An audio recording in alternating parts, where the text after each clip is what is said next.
One of the things that I think is true for any startup is you have to keep proving yourself. Every single insight that we have is a depreciating insight. You look at a company like NVIDIA. If NVIDIA doesn't innovate in the next 2 years, AMD will be on their case. That's why I'm completely okay with a lot of our insights being wrong. If we don't continually have insights that we are executing on, we are just slowly dying. This notion of just a developer is probably going to broaden out to what's called a builder. And I think everyone is going to be a builder. I think software is going to be this very, very democratized thing.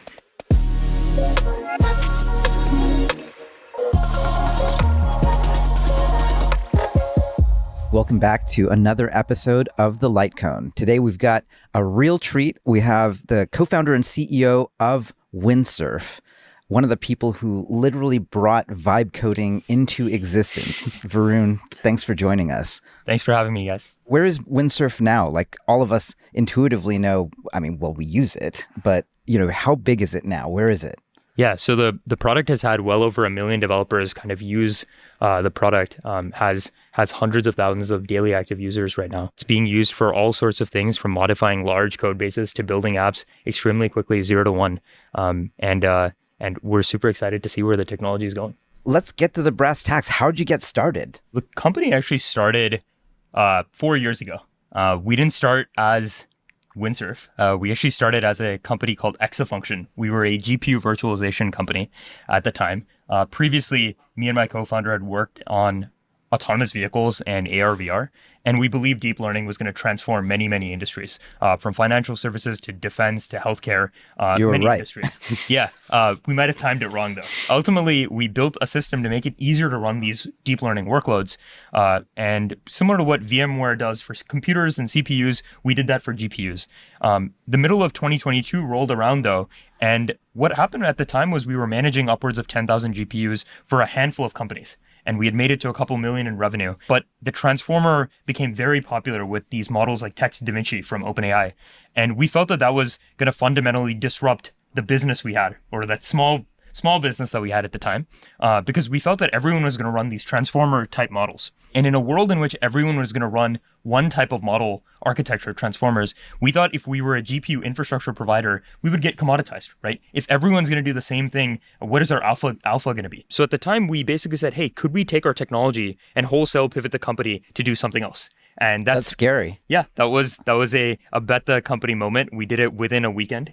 Weekend, me and my co-founder had a conversation along the lines of, I don't think this is going to work. We don't think we know how to scale this company. And at the time, we were early adopters of GitHub Copilot. We told the rest of the company on Monday, and everyone started working on Codium, which is the extension product, the Monday immediately after. I'm just curious to dig into this pivot story, because it's pretty rare actually to hear the details of a pivot, especially a late stage pivot. At the time that you guys decided to pivot to Codium, how far along was the company? How many people? One of the things about the company was, I guess, we tried to embrace a lot of the YC sort of analogies here of, ramen profitability, all of these other sort of key insights. We were only a team of 8 people at the time, even though we were making a couple million in revenue. So we were kind of free cash flow positive. It was the peak of 0 interest rate at that time. So the company was a year and a half old. We had raised somehow magically $28 million of cash at the time. And I think the big point here in our minds was, it doesn't matter if we're doing kind of well now.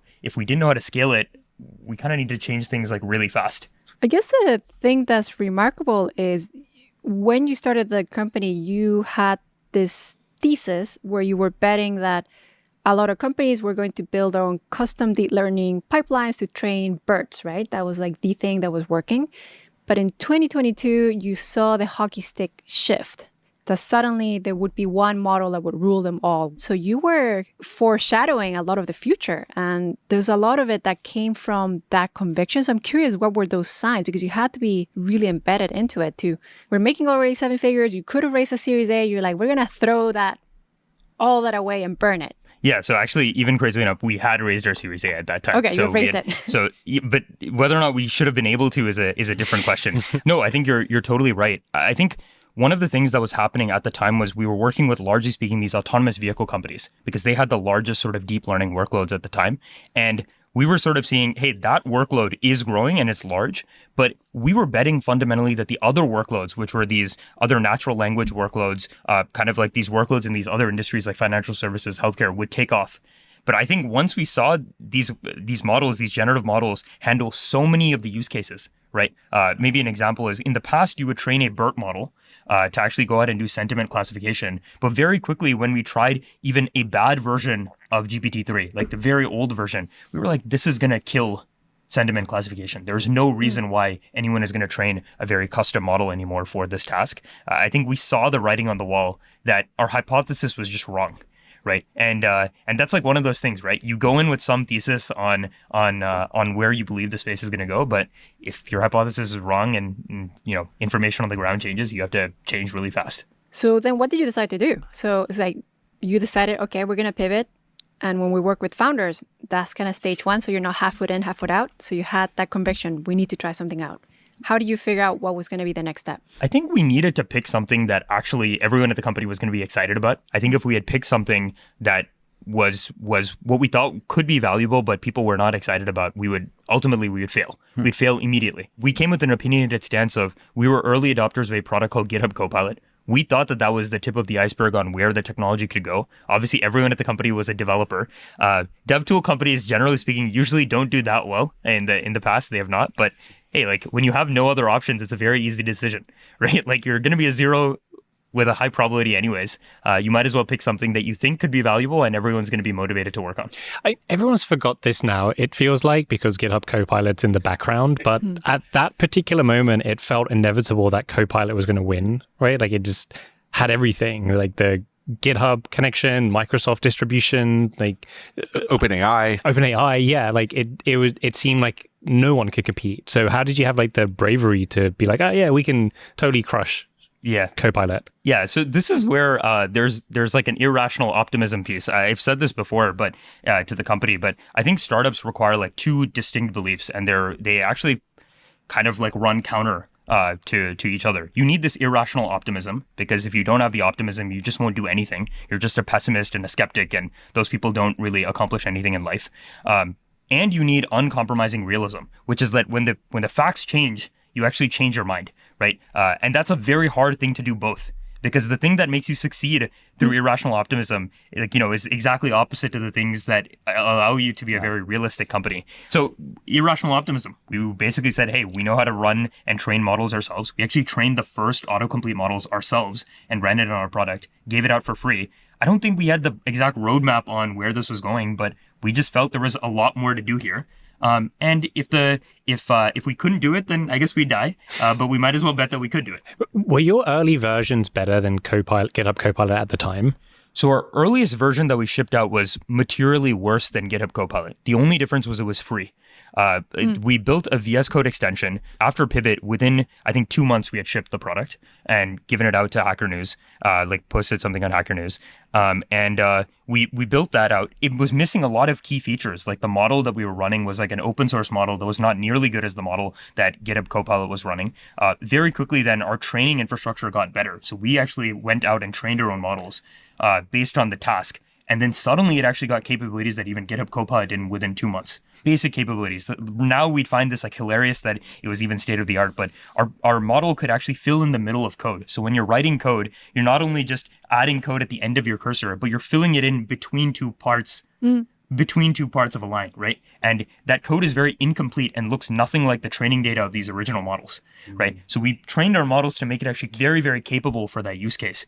And that actually allowed us to pull ahead in terms of the quality, latency. We were able to control a lot of details within a couple months. So the beginning of 2023, I'd say the autocomplete capabilities were much better than what Copilot had. Was that a totally new capability for you guys? Because like you guys have been building GPU infrastructure. It sounds like you basically hacked together the first version by taking an off-the-shelf open source model, sticking it into like a VS Code extension, and just kind of like wiring the two to like talk to each other. But then right after that, you had to train your own coding model like from scratch. And you guys have been like following the Transformer stuff, but like you hadn't built it. Like in order to do that, I assume you had to like download all of GitHub and like train a whole model from scratch. Like, how did you all figure out how to do that in like only 2 months? Yeah, it's a great question. So first of all, when we ran the model ourselves, the reason why we were able to run it and provide it for free is we actually had our own inference runtime at the time. And that obviously came from the fact that we were originally a GPU virtualization company to start with. So that enabled us to actually ship the V0 with an open source product quite quickly. Immediately after that, you're totally right. We had never trained a model like this in the past, but I think we hired people that were smart, capable, and excited to win. So we needed to figure it out. There's no other option, right? Otherwise, you die. Makes the decision making really, really simple. So yeah, we had to figure out how do you get a lot of data? How do you do this at scale? How do you clean this data? How do you make it so that it's actually capable of handling this case where code is very incomplete? And we shipped a model like very, very quickly after that. Wow. And you did all of that with like 8-ish people Yes. in 2 months. Yeah, that's right. And then right after that, because you were running your own models, you started getting interesting customers, right? Yeah. So basically what happened, the product was free at the time. So we ended up getting a lot of developers using the product across all the IDEs. So VS Code, JetBrains, Eclipse, Vim. Companies started reaching out because they wanted to not only, I guess, run the product in a secure way, they also wanted to personalize it to all the private data inside the company. So very quickly afterwards, in the next coming months, companies like Dell, JP Morgan Chase started to become customers of our product. Now these companies have like tens of thousands of developers on the product internally. But we started actually making a lot of focus of the company, making sure that the product works on these very large code bases. Some of these companies have code bases that are well over 100 million lines of code, right? And making sure that the suggestions are fast is one thing, but making sure it's actually personalized to the code base and the environment that they have was almost a requirement at the time.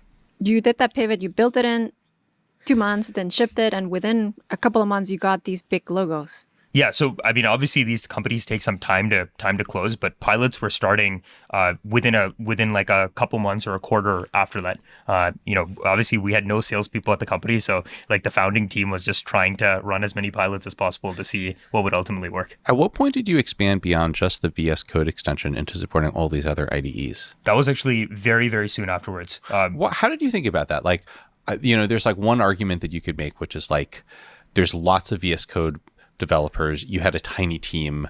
You could have made the argument that just focus on building a great experience for VS Code. You'd only captured a tiny percentage of the market of all possible VS Code developers. And that's not what you did. You expanded like horizontally very quickly and built extensions for all those IDEs. Why? I think maybe the fundamental reason that we thought was quite critical is if we were going to work with companies have developers that write in many languages.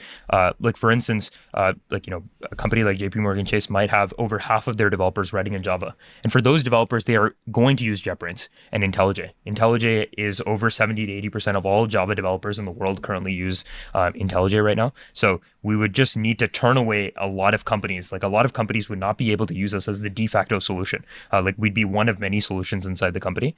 So because of that, we made the decision. But luckily, because we made the decision early enough, it changed the architecture of how we built the product out, which is to say, we are not like building a separate version of the product for every single IDE. We have a lot of shared infrastructure that actually lives on a per editor basis. So it's actually a very, very small amount of code that actually needs to get written to make sure we can support as many IDs as possible.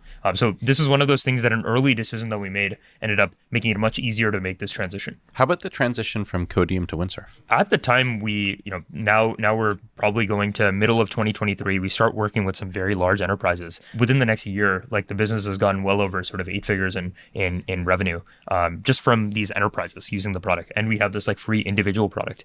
But I think one of the things about this industry that we all kind of know is the space moves really, really fast. And we basically are always making bets on things that are not working, right? Actually, most of the bets we make in the company don't work. And I'm excited when I'm like happy when we're let's say only 50% of the things we're doing are actually working. Because I think if 100% of the things we're doing are working, I think like it's a very bad sign for us because it's probably like one of maybe 3 things.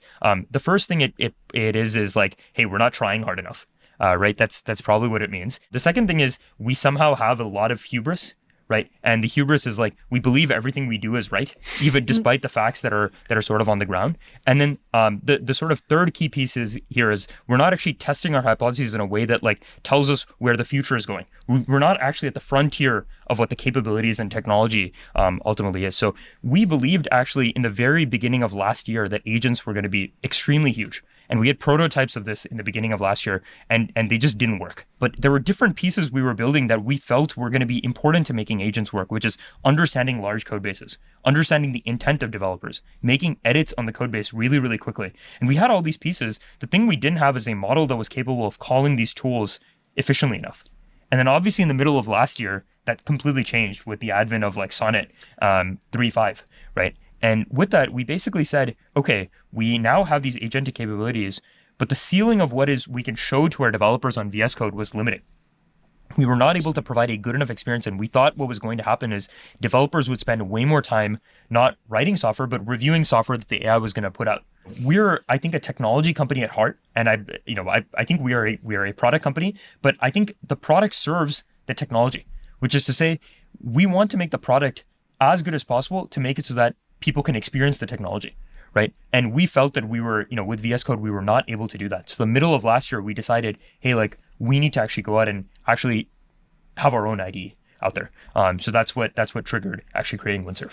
The way that you did that was you forked VS Code. We forked VS Code. Was that a whole new set of capabilities that you guys had to learn, like basically how to like develop on this VS code base that I'm sure is super complicated? Yeah, we needed to figure that out. That was once again, another thing where we ended up shipping Windsurf out in within less than 3 months of starting the project. That's when we shipped it out across all operating systems. Wow. And what happened? Like, did it like take off immediately, or was it unnoticed for a long time? It took off pretty quickly, I would say. I think the speed at which it took off among early adopters was quite high. There were obviously some very rough edges, and this is like one of those things where, because of the rough edges, obviously people started coming and leaving the platform fairly quickly. But what we saw was like, as we improved the capabilities of the agent, as we improved the capabilities of the passive experience, even the passive tab experience has made massive leaps in the last like couple months. We started realizing that not only were people talking about the product more and more, people were also staying on the product more and more at a higher rate. How many people worked on shipping Windsurf? And it was done in a period of 1 or 2 months? A couple months. So less than 3 months. This was another, I wouldn't say it's a bet the company moment, because it's not a fundamentally different sort of paradigm compared to like moving from a GPU virtualization product to an AI code product.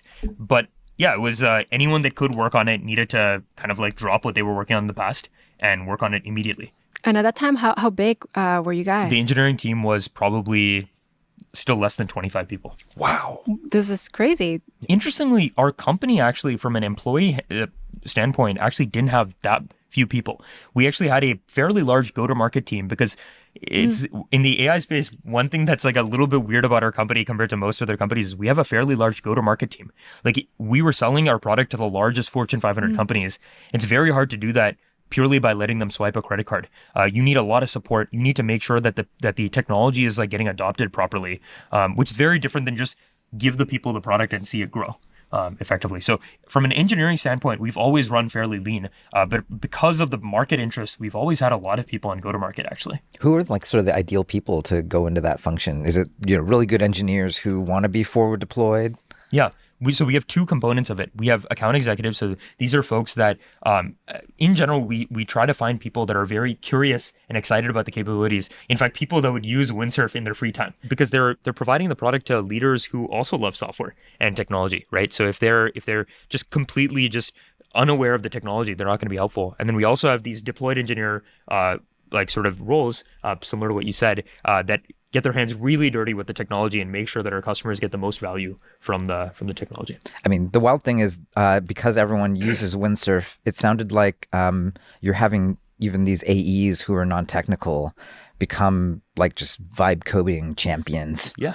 No, one of our biggest users of Windsurf at the company is a non-technical person who leads like partnerships at the company. He's actually replaced buying a bunch of sales tools inside the company.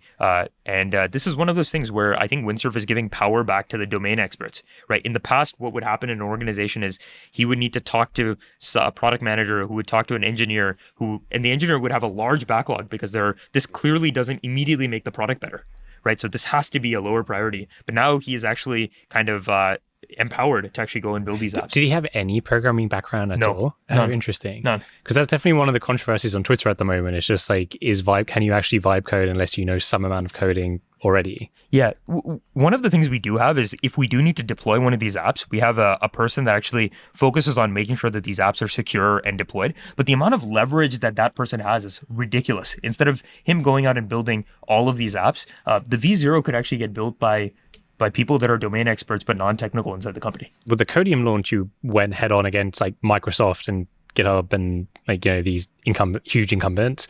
With the IDE launch, you went sort of head on against Cursor. It's like the hot startup of the moment. And I don't know, again, how did you all think about that internally? This might be a weird thing about our company, but our company just doesn't have like morale is not really affected by what other companies do, right? It's not possible if like our company has gone through a lot of basically very turbulent times. The fact that we needed to pivot at 10 employees and just completely kill our idea is like a normal thing for the company. And then second of all, kind of like the companies that are relevant in our space has always been a fluctuating set of companies. Like, I really respect all the companies in our space, but yeah, Copilot, if you were to go to the beginning of 2023, everyone would have thought GitHub Copilot was the product that everyone would use, and there was no point building. And in the middle, kind of Devin came out, and like everyone was like, hey, like Devin is gonna solve everything, right? And I'm sure they're doing good work now. And then after that, obviously Cursor is doing a really great job. So I think what really matters to us most is,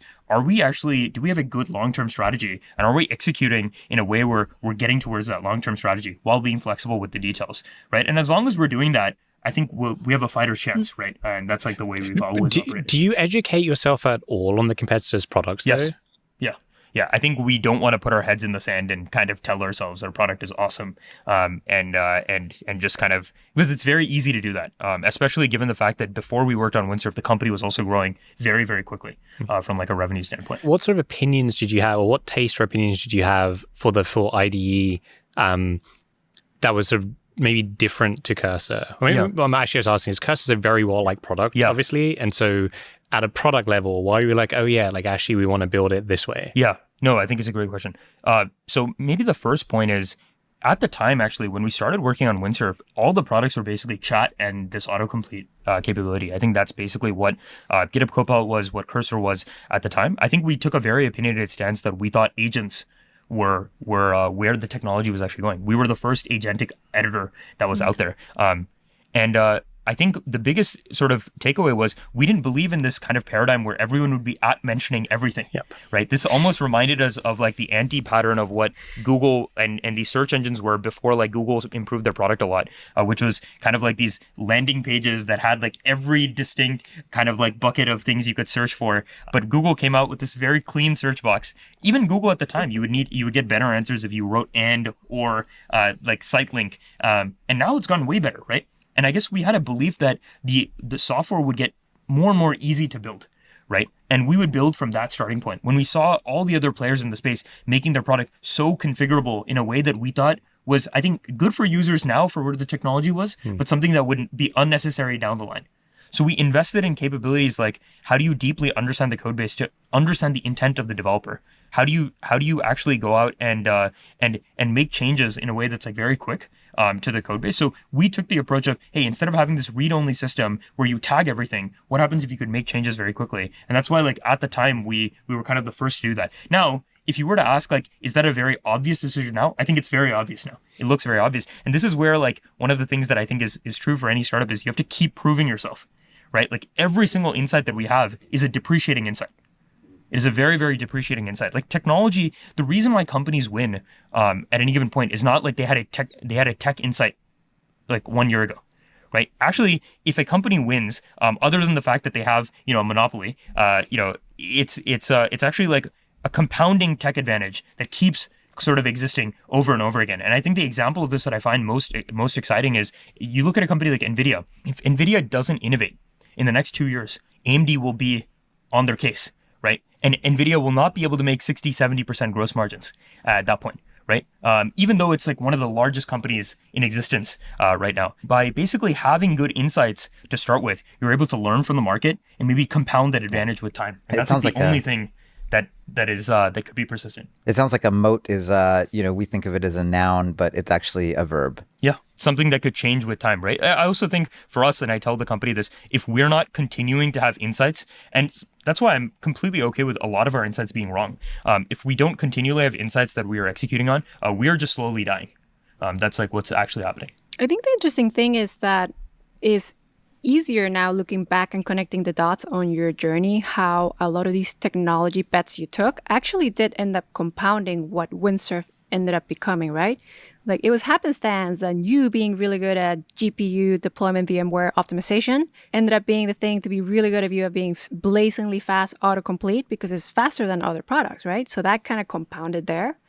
There's the aspect of you building all these plugins for enterprises and being so good at reading large code bases. And you did something that was contrarian. There was a lot of products that we work with OIC companies. A lot of code gen tools use vector databases because we work with a lot of companies, and that was the standard approach how a lot of folks were building. But you guys did something very different, right? Yeah. So one of the things that sort of I think got really popular is this term RAG got very popular. Yeah, you were anti-RAG. Yeah, I don't know if we're anti-RAG. RAG obviously makes sense. You do want to retrieve some stuff, and based on the retrieval, you want to generate some stuff. So I guess the idea is correct that everything is retrieval augmented generation. But I think what people got maybe a little too opinionated about was like the way RAG is implemented. It has to be a vector database that you go out and search. I think a vector database is a tool in the toolkit, right? If you were to think about what users ultimately want, they want great answers and they want great agents. That's what they actually want. And how do you end up doing that? You need to make sure that what's in the context is as relevant as possible. So what we ended up doing is having a series of systems that enable us to pack the context with the most relevant snippets of code. And the way we ultimately did that was it was a combination of keyword search, RAG, abstract syntax tree parsing, and then on top of that, using, as you mentioned, all the GPU infrastructure we have to take large chunks of the code base and in real time re-rank it, right, as the query is coming in. Right. And we found that that is like the best way for us to find the best context for the user. And the motivation for this is because people have kind of weird questions. They might have a question for a large code base of upgrade all versions of this API to this API.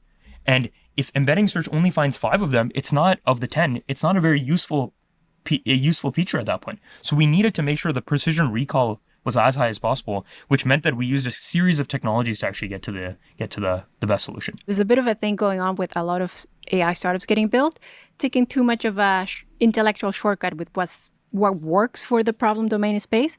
But you took it from first principle, right? So you built like a way more complex system that did a AST parsing, syntax tree, and all this stuff, which is like cool. Yeah, I think maybe one of the things that is potentially interesting to discuss there is we started off, a lot of the companies started off working on autonomous vehicles. And the reason why that's kind of important is these are systems where you can't just YOLO these systems, which is to say you build the software and then you kind of like let it run.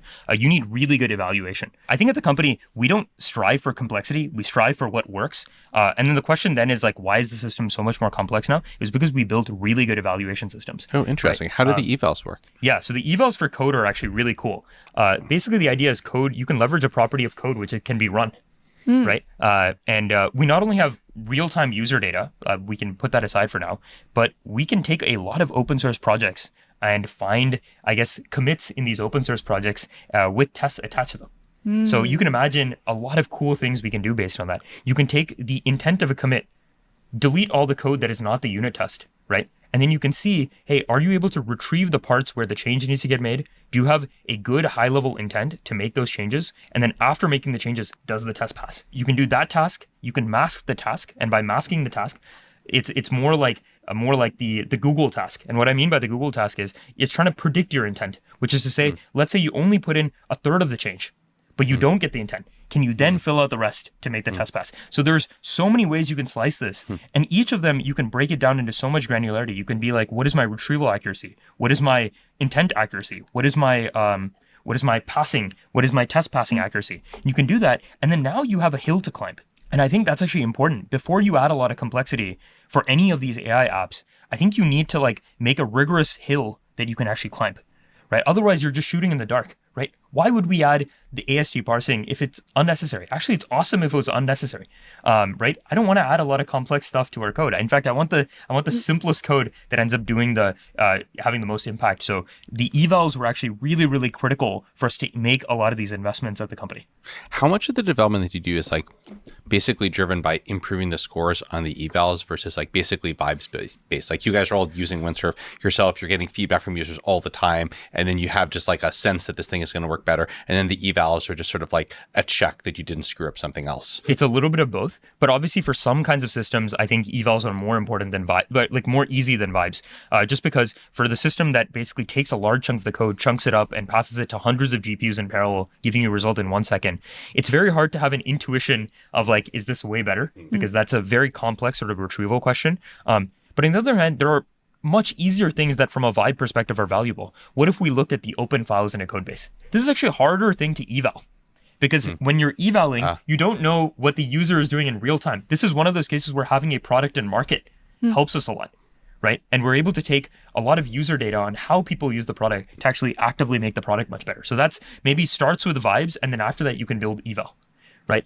So it's a little bit of both, basically. I think a lot of there's been a lot of chatter on the internet about Vibes code is only for toy apps. Windsurf is actually being used for real production large code bases. Can you tell us about how the power users use it for like more hardcore engineering? So this is an interesting thing where a lot of us at the company, I'm not saying that this is common, didn't get a tremendous value from ChatGPT in the way that probably a lot of the rest of the world did. And that's not because ChatGPT is not a useful product. I think ChatGPT is an incredibly useful product.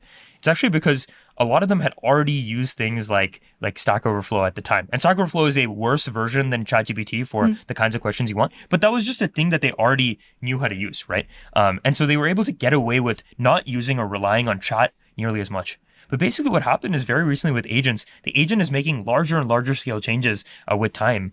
And I think what developers now at our company do is they have felt the hills and valleys of this product, which is to say, if you don't provide enough intent, it actually goes out and changes way more of the code than you actually need, right? And this is like a real problem with the tool right now. But they understand the hills and valleys, and now the very first time they have a task, they are putting it into Windsurf. Their first thing is not to actually go out and type in the actual editor. It's to actually put the intent and actually make those changes. And they're doing kind of very interesting things now, like deploying our software to our servers actually now gets done with the workflows that are entirely built inside Windsurf. So just a lot of boilerplate and repetitive tasks have been completely sort of eliminated inside our company. But the reason why this is possible is kind of because we're able to operate over a code base that has many millions of lines of code really, really effectively. So if you were to give some tips to the audience, how should a user that uses Windsurf properly provide this intent so that the changes are more surgical? Because what you're saying with the agents creating all these broad changes, I've seen that happen. But how do you get those precise changes? What do you do? How do you feed the system? How do you become a... Shouted it with all caps, right? Yeah.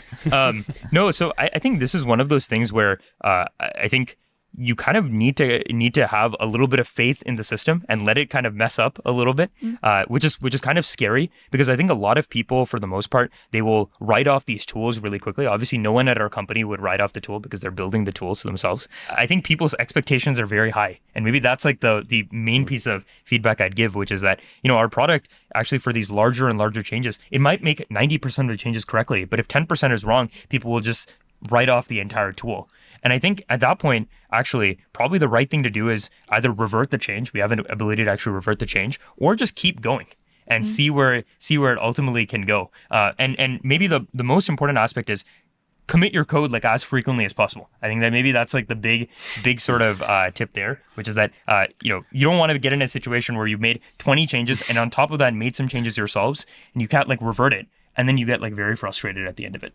Well, one thing I wondered, like in that vein, is whether we need to change the way Git works with this AI coding paradigm. Have you thought at all about whether doing Git commit all the time is the right move, or whether there needs to be like a deeper infrastructure change? Yeah, I think we have. So, one of the things that we always think of is in the future, you're going to have many, many agents running in parallel on your code base.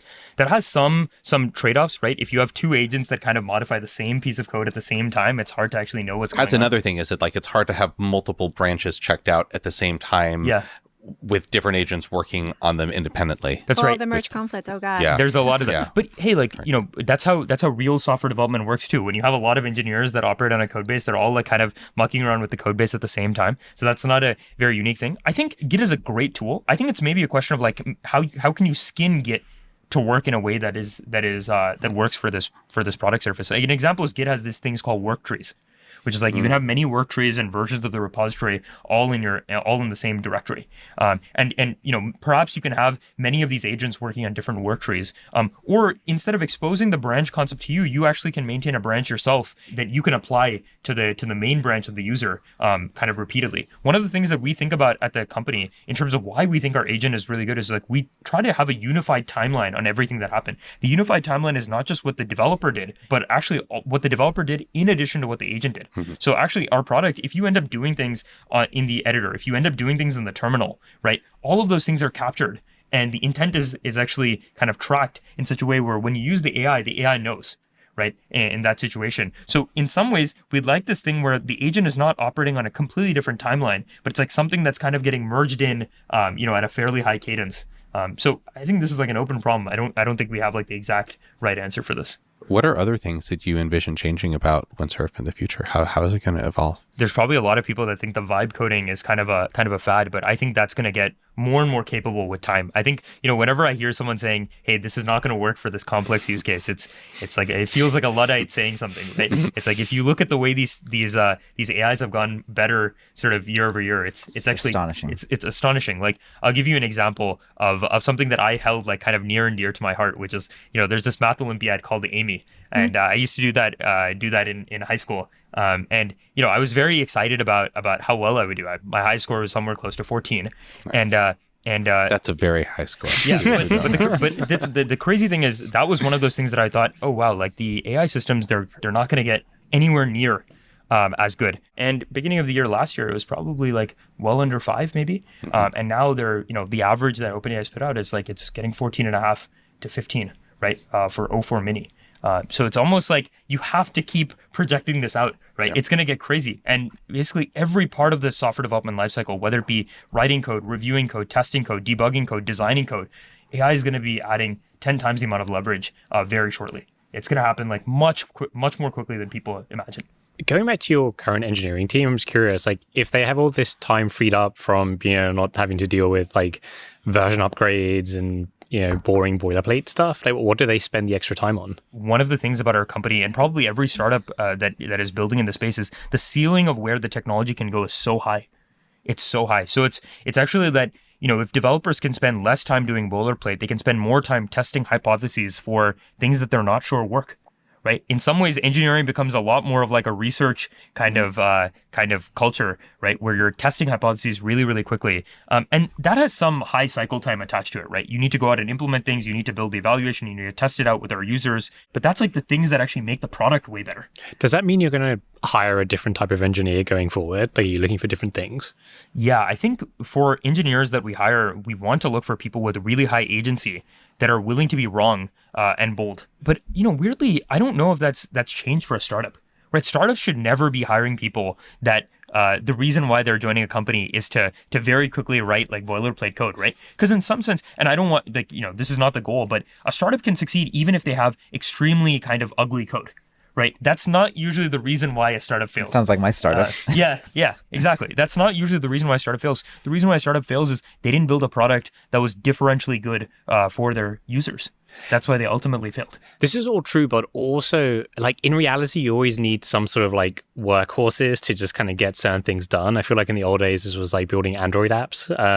It's like you'd hired someone to do it because there are very few people who would just be willing to do it. Yeah. Like maybe in your vision for engineering, like you don't need those, like that's not actually a useful skill to have in an organization anymore because the AI is just like your infinite workhorse. Is that fair? Yeah, maybe the sort of aspects of software that are really niche, that are undesirable for a lot of people to do, except a handful of people, those things kind of get democratized a lot more, unless that has like a lot of depth attached to it, right? At least for the time being. If something is like, hey, like, we need to change a system to use a new version, and there is someone that deeply always got in the weeds with version changes, I don't think you have people that are just focused on that, right, inside companies. How about how you interview people? Yeah, I think we have a fairly rigorous and high technical bar, and that's a combination of we give interviews that actually allow people to use the AI to kind of solve a problem, because we want to validate if people kind of hate these tools or not. There are still some developers that do. And obviously, if you do, we're probably the wrong company to kind of work at. But also at the same time, we do have sort of interviews in person where kind of on site where we don't give them the AI. and we want to see them think, right? It would be a bad thing if ultimately when someone needs to write a nested for loop, they need to go to ChatGPT, right? And I'm not saying like that's fundamentally because it just feels like that is a good proxy for problem solving skills, and I think problem solving skills are just at a high level still should go at a premium. That is the valuable skill that humans have. Yeah, a challenge that a lot of companies we've talked to have had, that we've even had ourselves, is that Windsurf has gotten so good that if you give people Windsurf, it's difficult to even come up with an interview question that Windsurf can't just one shot, where anyone can do it because you literally just copy and paste the question into Windsurf and hit enter. And so you're not really evaluating anything at that point. So I actually think that's true. And it's you're totally right. There's very few problems now that something like an O4 Mini is not able to solve now. Right? I mean, if you look at competitive programming, it's just in a league of its own already at this point. The crazy thing is interviews by nature are going to be kind of isolated problems.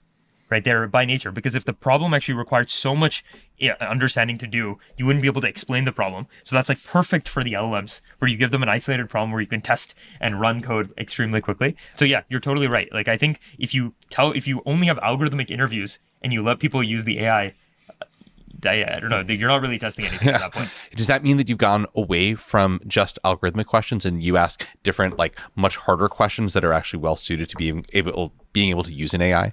Yeah, we have questions obviously that are both system designy plus algorithms related, but these are questions that are fairly open-ended. Right, there may not be a correct answer. There are trade-offs that you can ultimately make, and I think what we want to do is just see how people think.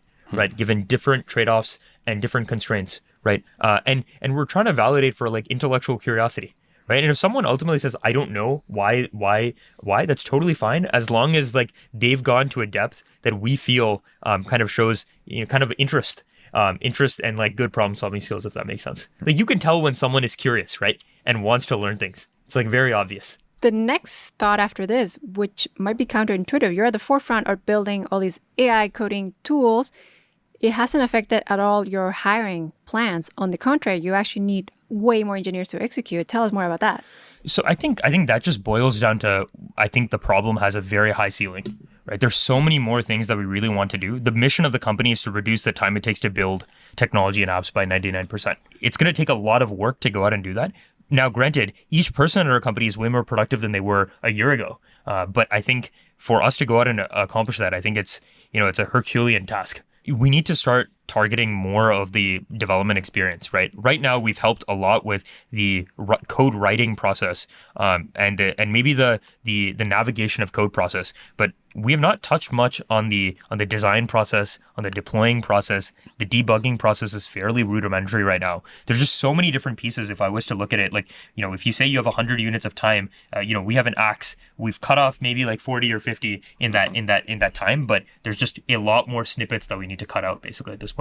It does feel like when I'm using Windsurf, like I am often the extremely slow bridge between different pieces of technology, copying and pasting data back and forth from my... That's probably actually still a large chunk of your time. All the pieces have gotten so fast that now it's like the glue between them, but like I'm the glue, but I'm like much slower. Can I go off the reservation and ask a weird question? Go for it. Okay. One of the things that, I think Pete on our team, he just released a great essay about prompting, and you should let users have access to system prompts. The other thing that he came up with that we've been using all at YC internally is a new agent infrastructure that has direct access, read access to our system of record, our Postgres database. And in the process of using this, we're starting to realize, like, if code gen gets a lot better, which it's, based on this conversation, I think we can count on that getting like 10x, 100x better from here. What if instead of building packaged software, there's like just-in-time software that the agent basically just builds for you as you need it? Does that change the nature of software and SaaS? And what happens to all of us in Windsurf? I don't know. I think this notion of just a developer is probably going to broaden out to what's called a builder. And I think everyone is going to be a builder, and they can decide how deep they want to go and build things. Maybe our current version of developers can go deep enough that they can build more complex things, right? In the shorter term. But yeah, I think software is going to be this very, very democratized thing, right? I imagine a future in which, what actually happens when you ask an AI assistant, hey, build me something that like tracks the amount of calories I have. Why would you have a very custom app that goes out and does this? It's probably something that takes like all the inputs from your AR glasses and everything and has a custom piece of software that kind of comes out and like an app that is there, and like it has tasks that go and tell you, are you on track with all the calories you're sort of consuming here? And I think that's a very, very custom piece of software that you have for yourself that you can keep tweaking. I can imagine a future like that where effectively everyone is building, but people don't know what they're building as software. They're kind of just building just capabilities and technology that they have for themselves. Do many people use Windsurf who don't know how to write code at all? It's actually a large number of our users. Yeah. Interesting. Yeah. How did they end up getting into Windsurf? Like, did they work at some company where like some programmer showed them how to use it? Like I tend to think of Windsurf as targeting more like the professional developer market that's like using this as a new superpower versus the like non-technical user market that's doing like what Gary was talking about. We were shocked by this too, because we were like, hey, our product is an IDE, but there's actually a non-trivial chunk of our developers that have never opened the editor up. And they just, our agent is called Cascade, right? And just to live in Cascade, we have browser preview. So they just open up the browser preview. They can click on things and sort of make changes. The benefit is because we kind of understand the code, when they come back to the repository and the code has actually gotten like quite gnarly, we're actually able to pick up from where the developer left off, or the kind of builder left off, and keep going from where they were.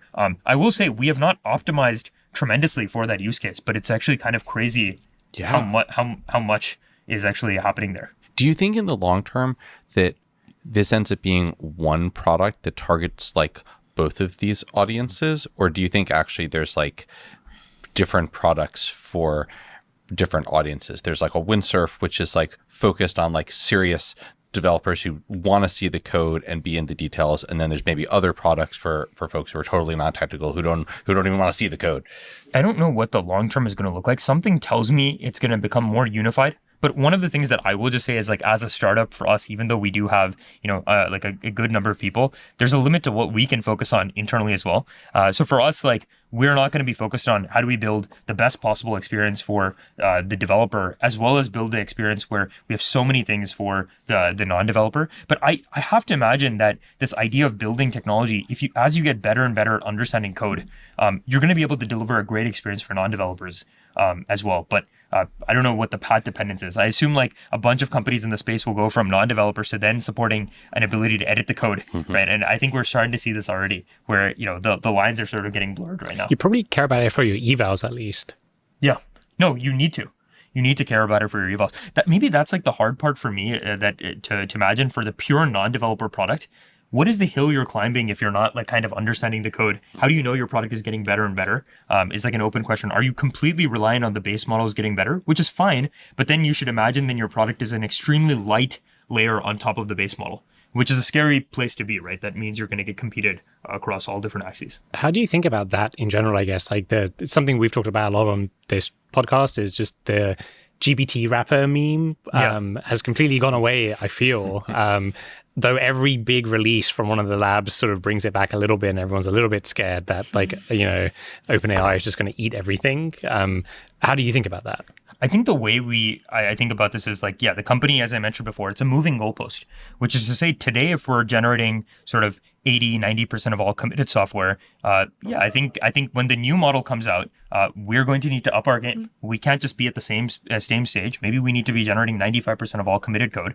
And I think our opportunity is the gap between where the foundation model is and what 100% is, right? And as long as we can continue to deliver an experience where there is a gap between the two, which I think there is, as long as there's any human in the loop at all, in the experience, there's a gap, we'll be able to go out and build things. But that is a constantly transforming sort of goalpost for us, right? So you can imagine when a new model comes out, maybe the baseline on what the foundation model by itself provides has doubled. The alpha we provide on top of what the base model provides needs to double as well. It feels very, like for me, the reason why this is not the most concerning is, let's suppose that you were to take the foundation model and it's providing 90%, it's reducing the time it takes by 90%. That actually means if we can deliver 1 or 2% more percentage points, that's a 20% gain on top of what the new baseline is, right? Like I guess 90, if 90 becomes 92 or 93, which is still very, very valuable. right at that point, because effectively the 90 becomes the new baseline for everyone. So I think basically the way we sort of operate is how can we provide as much additional value as possible, and as long as we have our eye on that, I think we're gonna do fine. What advice would you have for our startups that are working in the like AI coding space? We have a ton of them. What are the opportunities that like you think are going to be open to new startups? I've seen a lot of things that I think could be like particularly interesting. I don't think any of these technologies we've really adopted, but there's so many different pieces of how people build software. And I'm not going to say niche, but there's so many different types of workloads out there. I've not really seen a lot of startups in the space that are just like, we do this one thing really, really well. Like, I'll give you an example. Like, we do these kind of like Java migrations really, really well. Crazily enough, if you look at this category, the amount that people spend on this is probably maybe billions, if not tens of billions of dollars doing these migrations every year. It's a massive category. That's an example. Migrations from what to what? So an example, this is like actually kind of like crazy. JVM 7 to 8 or something like that. JVM 7. But Rails versions. Yes, Rail, but yeah. even more than that, actually, it's like a lot of companies write COBOL. Have COBOL. And crazily enough, most of the IRS software is written in COBOL. Apparently in the early 2000s, they tried to migrate from COBOL to Java. I think it was a $5+ billion project. Surprise, surprise, it didn't happen. You think they could one-shot it now? I don't know if they can one-shot it. But, I'm just kidding. but it's imagine if you could do those tasks very well. It's such an economically valuable sort of task. I think we obviously don't have the ability to focus on these kinds of things inside the company. That's a very exciting space if you could do a really good job there. The second key piece is there are so many things that developers do that are also not making the product better, but important, like automatic resolution of like, kind of alerts and bugs in software. That's also a huge amount of spend out there. And I'd be curious to see like what a best-in-class product in that category actually looks like. I'm sure someone that if they got truly in the weeds on that, they could build an awesome product. But I think I've not heard of one that is like tremendously taken off. I think those are actually both really great insights. And one thing I like about them is that there's like, it's not just an opportunity for like 2 startups. Like each one of those is like a bucket that could have like 100 large companies in. We actually do have a company from S21 called Bloop that does these COBOL to Java migrations with agents. That's awesome. Yeah. It's a gnarly problem. It's a very gnarly problem, but it's if you were to talk to any company that has existed for over 30 years, this is probably something that is costing them hundreds of millions a year. So reflecting on this journey, I mean, we're all really thankful for you creating Windsurf. It's supercharging all of society right now. What would you say to the person who, basically the you from 5 years ago before you started this whole thing? The biggest thing I would say is change your mind much, much faster than you believe is reasonable. Right. It's very easy to kind of fall in love with your ideas over and over again. And you do need to, otherwise you won't really do anything. But pivot as quickly as possible and treat pivots as a badge of honor. Most people don't have the courage to change their mind on things, and they would rather kind of fail doing the thing that they told everyone they were doing than change their mind, take a bold step and succeed. Varun, thank you so much for joining us today. We'll catch you guys next time.